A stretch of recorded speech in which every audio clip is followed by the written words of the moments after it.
now people can just ask you about any of those things. And you don't have to deal with any more of the, hey, how you doing? Like, you don't have to like fuck around with anyone who's not going to actually read your profile. This is such a good profile. I would actually swipe on myself for this one. I would hope you. I love it. Today on Beyond Dating, Yogev helped me write my bio for my profile. Check it out. Not my profile, the episode.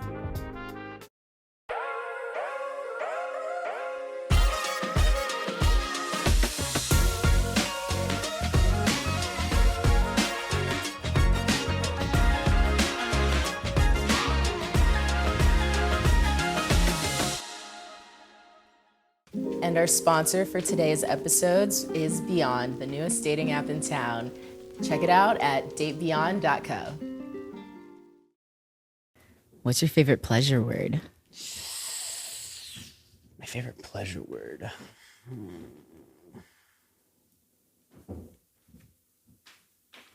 Ravage. Can you say it again for me? Ravage. Ravage. Ravage. Why is ravage your favorite word? Because it so it like implies like this rough connotation, but there's still more of this sensual addition to it. So it's like when someone's saying like, I'm going to like fuck your brains out, that seems just like very teenager, right? Like ravage, like you looked for that word. That word is very like, there's control to it. Like the taking over of control, but there's also still this little bit of like respect there. Like I'm going to ravage you. Like I'm going to take over control. I'm gonna like do this. I'm gonna destroy you. But like it's like controlled, destruction, like mutual destruction. So how do you like to use words to control your situations that you get into? Well, choosing the right words is controlling the situation, right? So I think a lot of people will take like the easy way out when they're like trying to say like seduce someone. Like they're going to be like, they kind of just get very direct with it and they kind of just paint a really shitty picture. And I think when you get the opportunity to think about your words and like, I typically will go through a lot of this processes when I'm like sexting. So when I sext, like I'm gonna take a moment to like build the image in my head and like get all the details down. And then when I'm getting all the details down in my brain, then you start to like pull the words together. You start to go from this like, what what's the connotation here? What's the context? What am I getting at that this person likes? What are some of the things that they like? So it's a lot of like discovery. So earlier in the conversation, I'm asking a lot of questions. I'm getting down into this deeper, like get to know you type thing. And it's never really, doesn't seem intentional, but like you can really gauge how a person acts, what they feel, what they like in those earlier conversations. And then when you get to this point, when you're like pulling all of these words together, like you start to see like, oh, do they like things more gentle or do they like things a little bit more rough? Are they more sensual or are they more animalistic? Do they like, just kind of like piece all of these different images together. And then from there, you can start to pick the right words for that person. So like having a really wide vocabulary definitely helps, but also understanding, I think what makes it a lot better, a lot more sensual, a lot more like akin to that person, like really connecting with that person is like figuring out what they like. And then from there, you can use kind of whatever language you want to really pull them in. Because that's the thing, is that like sexting can vary person to person, but when you're like actually gauging them and like using the right words, it's like the difference between someone being like kind of turned on and someone like melting. Ooh, melting. I like that. Exactly. So I want more sexting tips because, I'm really bad at sexting. That's kind of embarrassing to say, but what? I'll admit it. I'm a bad sexter. What do you consider a bad sexter though? That's the thing. I mean, I really don't use words when I sext. I'm like, oh, here's a picture of me. Don't you think it's hot? Like, because I'm kind of awkward when I speak with people are via text. Sure. Because I'm just a bad texter in general. So I'm working on that. Okay. Tips? I mean, a lot of questions. What do you want to do to me? Where do you want me? It really depends on where the power dynamic is. Mm-hmm. So if you're in the position of power, there's the what do you want me to do to you? And then kind of like gauging where the other person is at. It's really like an ebb and flow thing. So unfortunately, if they're a bad sexter too, it's going to be really difficult to get a bit of that information, and then you have to start guessing. Mm-hmm. And that's the really annoying thing about it. That's the one thing I actually really don't like about like people who will put together a profile on like Field or Tinder, and then you get to this kind of, you don't have a really good entry point. Mm-hmm. And if you don't have a good entry point, you don't have a way to really gauge like what they want or how they want things. Like I just got a text from someone like on Field. I was like, oh, hey, like, are you in New York right now? And cause I had nothing to really go off of. Their desires were, what was it? Getting high, having fun. And it's like, I don't know what to do with that. I'm sorry. I mean, I like those too. I like those as well, but that's like baseline. Mm-hmm. All right. So I don't really know where to go from there. And they asked me like, what are your desires? And it's like, all right, well, you clearly didn't read my profile because I have everything very perfectly laid out. Like if you were to read my whole entire profile, not only do you have like 6 or 7 different entry points, you have like what I like to receive, what I like to give. Like all of those things are super, super important. You have to give people as many entry points as humanly possible, or else what's the conversation going to be about? So could you help me like set up my dating profile? Because yes. I'm also really bad at that. I completely rely on my photos. Do we want to do this right now? Do you want me to look at your phone? Like just give me your profile and let me just... I can't expose myself like that. You know, you got to swipe and come across me. But you know, what are some tips, you know, when I'm trying to set up a dating profile? What should I put in my bio? How do I make myself seem enticing to somebody? So, okay, this is great. So my friends and I, we like to use our profiles as if they were like an ad. So if you were to think about it in the same way that you have like an enticing ad, like what value do you give? What are some of the things that you offer that are special about you? So you want to talk about your interests. You want to talk about any like special talents or anything like that. You want to talk about, your like point of views, like your opinions on things, but like obviously like don't talk about politics. Don't talk about like the one thing that I will always swipe no to, like swipe away from people who say, like no liberals or no conservatives, or like, it doesn't matter which way. Like, I don't care. Like I'm liberal, but like, when someone starts to put all the things that they don't want, that's like telling me that you think more of the negative things than you do the positive things. So that's like a big thing. So if you're like, oh, I only date guys who are hung and who are fit and who do this and to me, you're just expose yourself as someone who's incredibly picky. And there's nothing wrong with having preferences, but to me, there is something wrong with being like picky to the point where you're just like showing your cards in like a wrong way. Like you can tell people what you like. Oh, I'm really into this type of person. I'm really into, so like if you like fit dudes, I like people who live a healthy lifestyle and like to take care of their body. It's a very nice way of putting that. Like you don't have to be like, you have to have a 6-pack or I won't fuck you. That's just rude. That's just rude. We don't have to go there. But yeah, talk about the things that you like, right? So talk about, I hate seeing the whole like, oh, I like to hike. I like to find new fun experiences. Like, all right, we're all here for fun, new experiences. Mm-hmm. I get that. But what type of things do you want to do on your own time? Like I love to go to shows and to like, I like to go watch comedy. I like to go watch, I like to like stay inside and like watch TV. So like part of my profile, it's like things that you should probably be interested in. Watching TV and movies, getting high, cuddling with gushers. Oh, like yum. That's a lovely little like Thursday night for me. Like I will have a very happy time, just like cuddling, eating gushers, maybe those gushers are edible gushers, which I just recently found, which are fantastic. Like I talk about all the things that you are interested in doing, and then like talk about your, especially when we're talking about like kink or like BDSM or just poly, like have like your vanilla interests and also have like your like, you know, not so vanilla interests. You have to have both up there. Like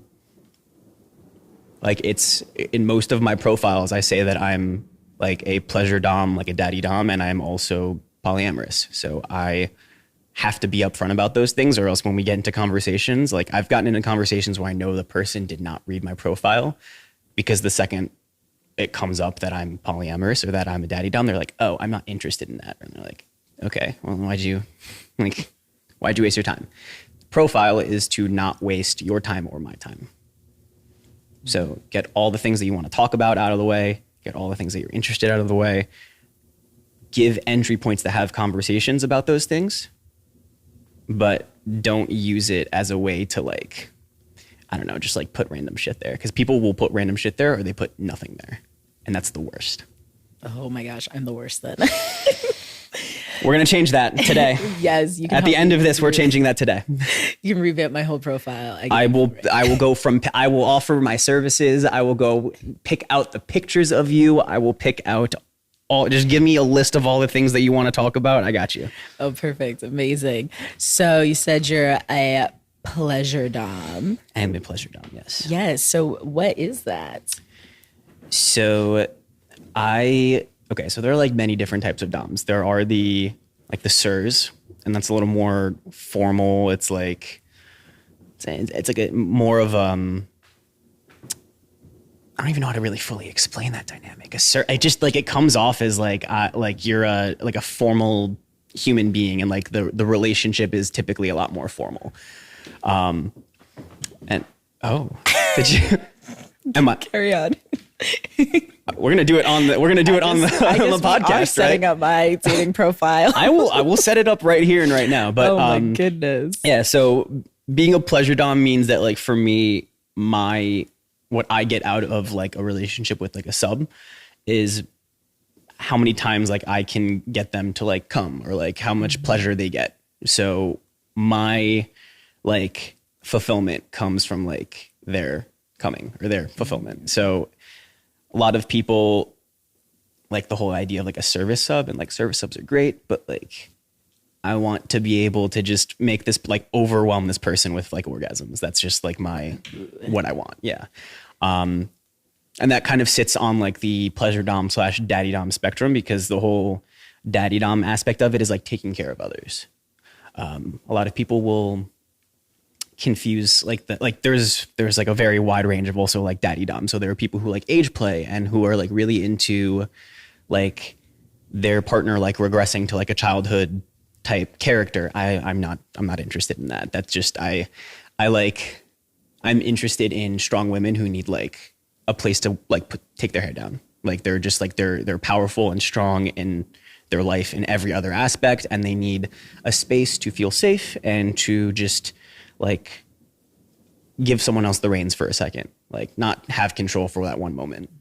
And I think it's like a very beautiful space for healing, like both for them and for me, because I was also like part of where my becoming a dom was like, I didn't have a lot of control in like my childhood and like growing up. And then I didn't really know ways that I could like actually access that like power that, you know, that being a father figure in some sense.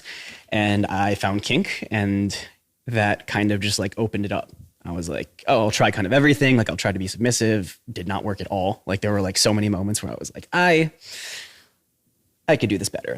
Let's sit back and watch. This is how you're supposed to do it. But there were just a lot of moments where I was like trying to put on a lot of different hats, and like sir felt too formal, and I felt like I was taking myself entirely too seriously.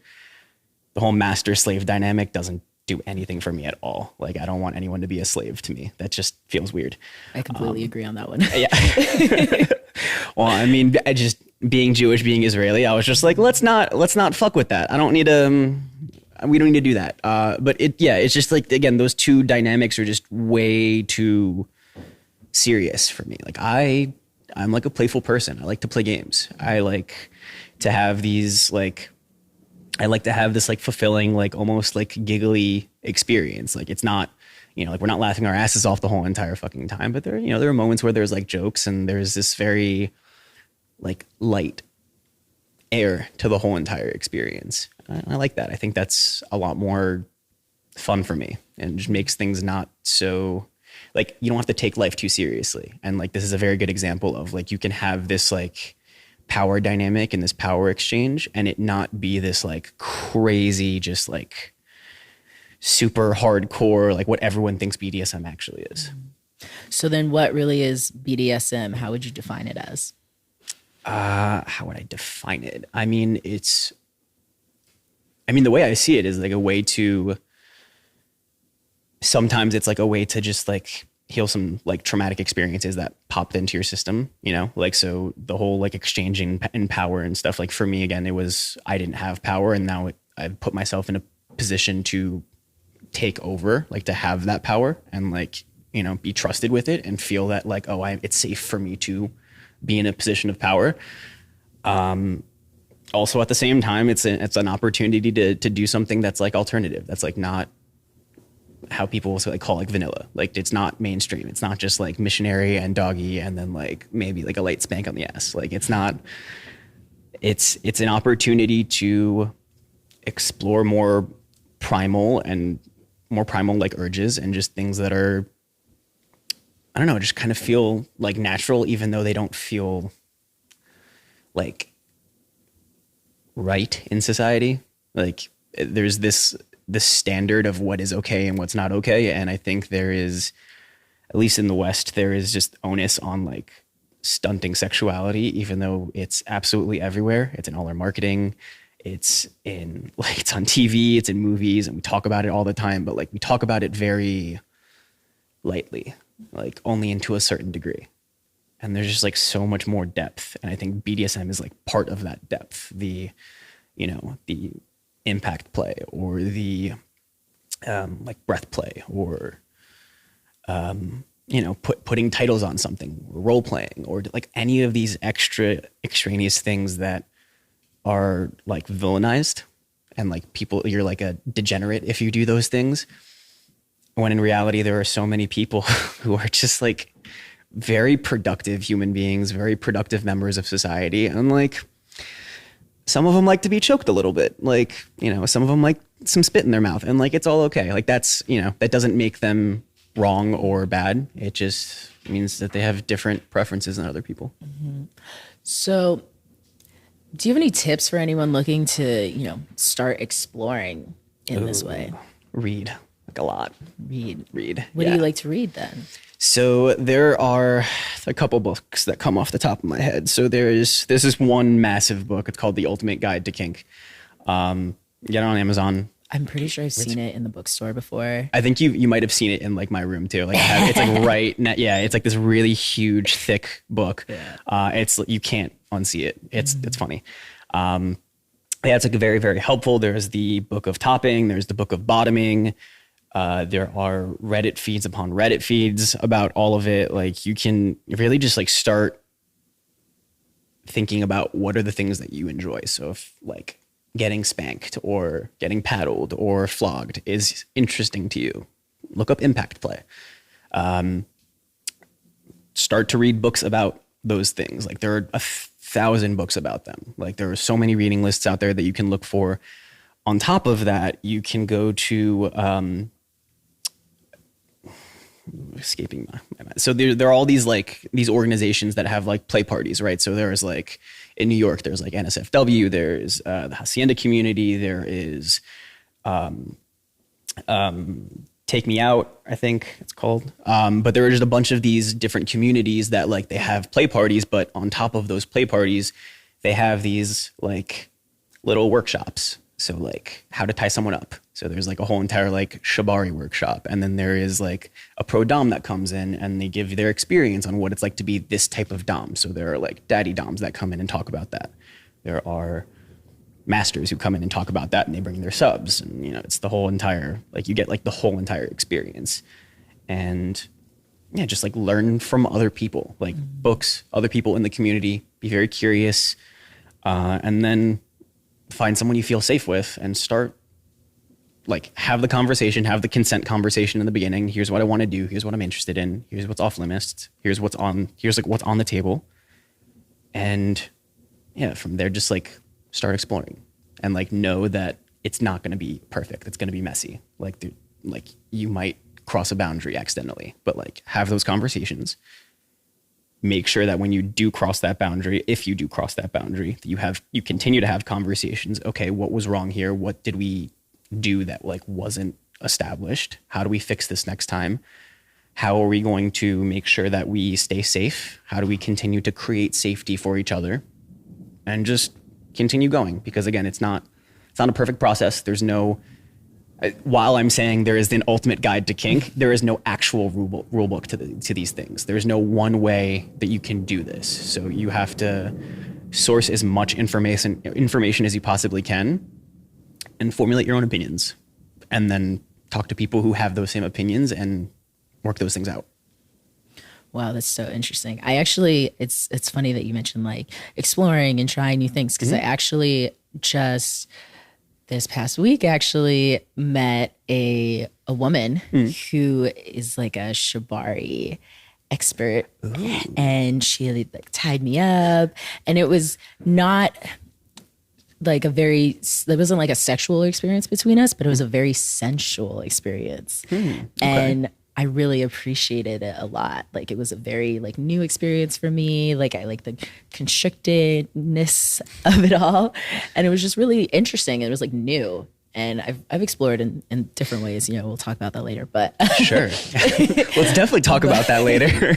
You know what we should do instead? Let's just make my profile before I expose myself way too much. Before we do that, I do want to note like that it was a sensual experience for you. That is like the beauty of like kink and BDSM, and it's whatever container that you want it to be.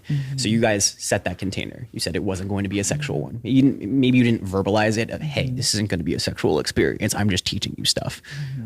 But there sometimes like you can just have like play in that energy and be that energy, and it not be a sexual one. It could be an informative one, right? So like that felt like you were learning something, and at the same time you connected with this person, but it wasn't in such a way where you were like gonna fuck, like, and that's totally amazing, right? Like you set the container. It's whatever you say it is, and whatever way you want it to show up, and I think that's really awesome. Yeah, it was beautiful. All okay, right, let's out you. Here we go. Okay, here's my profile. You can read it. Okay. My bio is so bad. You guys want to hear this? So boys are fun, but girls are majestic. True. That is also the only thing that is written, though. Okay. All right. Oh, this is interests, hobby. Okay, so we have desires. Okay. Desires. We have three ways: singles, couples, group, sensual, watching, foreplay, poly. Okay, great. So we have some sort of start here. All right. There are people who have absolutely nothing on this page. I'm at 1%. You're not that percent. Yeah, that's those people. Sorry, I'm just gonna have to rail on them because I just give you context. Like this is mine. Ooh, okay. Like mine, I utilize almost every single character. Like there's 1,500 character count. I have 1,200 of those.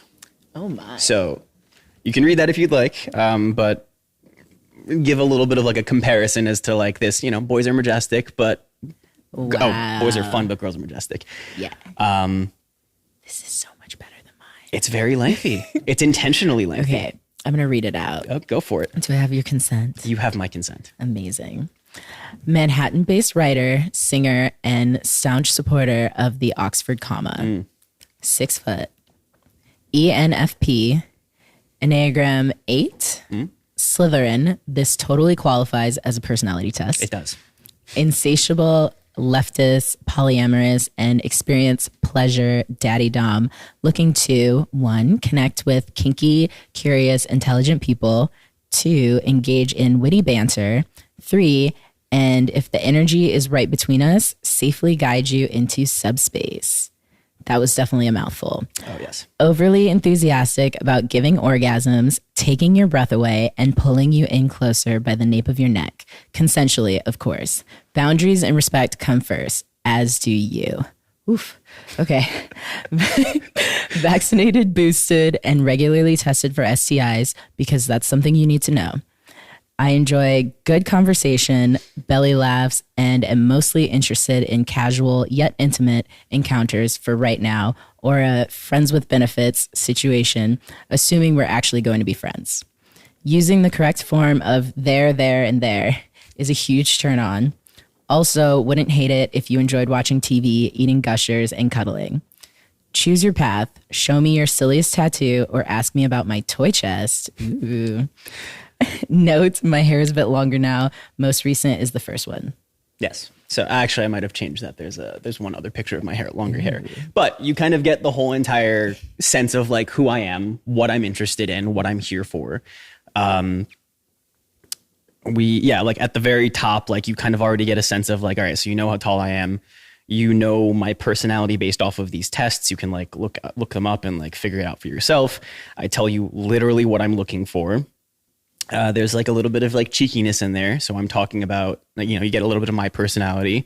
You just kind of get like the whole entire gist. Like there's at least 4 or 5 different talking points that you can enter the conversation with. Mm-hmm. And a couple times I've had people just send me like a silly tattoo and they're like, so this is my silly tattoo. I wanted to talk about this. And I'm like, oh, great. And then at some point they'd be like, all right, so like I asked you about that. Like, here's the other route. Like, what about your toy chest? And like in the last picture is like my toy chest. So you can get a whole entire sense of like who I am and like what I'm about. So let's do that with you right now. We've worked that out.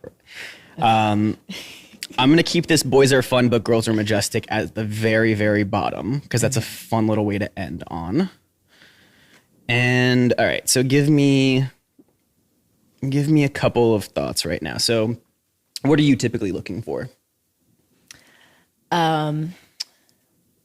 Maybe monogamish or open, or some sort of openish relationship, because I like girls and guys, Okay. I want a girlfriend and a boyfriend, and I would love for them all to be friends at the same time.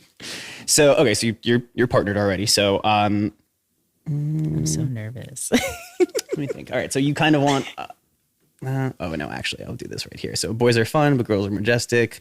Looking for the other half to my other half. Nice.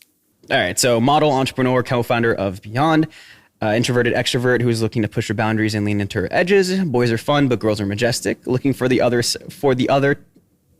half to my other half. Would love to have my girlfriend and boyfriend be best friends. Foodie who loves pleasure, nature, and deep connection. Respect, intimacy, and depth are key if we're going to get along. Ask me about my naughty side. Already you have a way more in-depth. Now people can just ask you about any of those things. Mm-hmm. And you don't have to deal with any more of the, hey, how you doing? Hey, what's up? Mm-hmm. Oh, you look interesting. Like, yes, I know all of those things, but now you have an opening for these people to actually like ask you a legitimate question. And now you can, like, you don't have to like fuck around with anyone who's not going to actually read your profile. This is such a good profile. I would actually swipe on myself for this one. I would hope you would. I love it. So what room for growth do you personally have then in dating? Last question. I would say all of it, honestly. Mm-hmm. Like I love where I'm at right now, but I think the important thing about like relationships is that there's always room for growth. There's always room for more depth. I can always be someone who holds more space for people. I can always have like a higher capacity for love and for intimacy. Like I already have a very high capacity for love and intimacy. Like I'm polyamorous. I believe that you can love many people. You can have varying degrees of depth to relationships. And that's great, but my journey is not ending anytime soon. Like I will always learn something new about myself through other people. That's why I love polyamory, because you get to meet a different version of yourself whenever you get to interact and connect with someone. And the more people I get to connect and to love on and to explore with is a deeper exploration of the self. Oh, that's incredible. Well, thank you for helping me set up my dating profile. I hope I get some more swipes now and sharing everything. This has been really fun. I've had a fantastic time. Hope to chat again soon. Yes, absolutely. Let's do it again very soon. Yes. All right.